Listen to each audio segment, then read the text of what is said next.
Bismillahirrahmanirrahim. Assalamualaikum warahmatullahi wabarakatuh. Di sini saya perwakilan dari kelompok 5 akan menjelaskan tentang peran mahasiswa dan pendidikan dalam pembangunan. Di sini saya tidak sendiri, saya ditemani oleh dua orang teman saya, yaitu Hanifatus Sabila dan Aulia Hanifatari. Ya, langsung saja. Apa yang dimaksud dengan peran mahasiswa dan pendidikan dalam pembangunan? Mahasiswa. Sebelumnya kita akan mengetahui tentang apa itu mahasiswa. Mahasiswa adalah generasi penerus bangsa yang diyakini mampu bersaing dan mengharumkan nama bangsa, juga mampu menyatukan serta menyampaikan pikiran dan hati nurani untuk memajukan bangsa. Mahasiswa juga dianggap sebagai kaum intelektual atau kaum cendekiawan oleh masyarakat. Dan pembangunan sendiri adalah negara yang sedang menata atau merintis suatu perubahan baik secara fisik maupun non-fisik, pembangunan sumber daya manusia dan sumber daya alam, atau pembangunan di bidang teknologi dan komunikasi yang disebut kemajuan. Pendidikan dalam pembangunan merupakan suatu upaya mencerdaskan kehidupan bangsa dan meningkatkan kualitas manusia. Salah satu faktor penentu bagi kelestarian dan kemajuan bangsa adalah sektor pendidikan. Berikut perihal peran, fungsi, dan posisi mahasiswa untuk menentukan arah perjuangan dan kontribusi mahasiswa dalam pembangunan. 1. Pembangunan mahasiswa sebagai iron stock. Apa yang dimaksud mahasiswa sebagai iron stock? Mahasiswa sebagai iron stock diharapkan menjadi manusia tangguh calon pemimpin bangsa masa depan yang memiliki kemajuan yang nantinya dapat menggantikan generasi-generasi sebelumnya dan melanjutkan tongkat estafet pembangunan dan perubahan. Untuk menjadi iron stock, tidak cukup mahasiswa hanya memupuk diri dengan ilmu spesifik saja. Perlu dengan soft skill lain yang harus dimiliki mahasiswa seperti kepemimpinan, kemajuan memposisikan diri, interaksi lintas generasi, dan sensitivitas yang tinggi. Yang kedua, mahasiswa sebagai moral force. Apa yang dimaksud mahasiswa sebagai moral force? Mahasiswa dituntut untuk memiliki akhlak yang mulia karena mahasiswa berperan sebagai teladan di tengah-tengah masyarakat. Segala tingkah laku mahasiswa akan diamati dan dinilai oleh masyarakat. Untuk itu, mahasiswa harus pandai-pandai menempatkan diri dan hidup berdampingan di tengah-tengah masyarakat.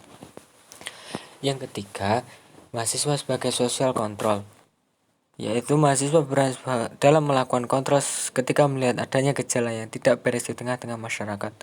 Dan yang keempat, mahasiswa sebagai guardian of value. Apa yang dimaksud mahasiswa sebagai guardian of value?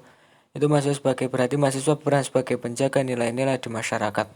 Penjelasan guardian of value hanya sebagai penjaga nilai-nilai yang sudah ada juga memiliki kelemahan, yaitu bila sebuah pergeseran nilai dan nilai yang telah bergeser tersebut sudah terlanjur menjadi sebuah parameter kebaikan di masyarakat, maka kita akan kesulitan dalam memandang arti kebenaran nilai itu sendiri.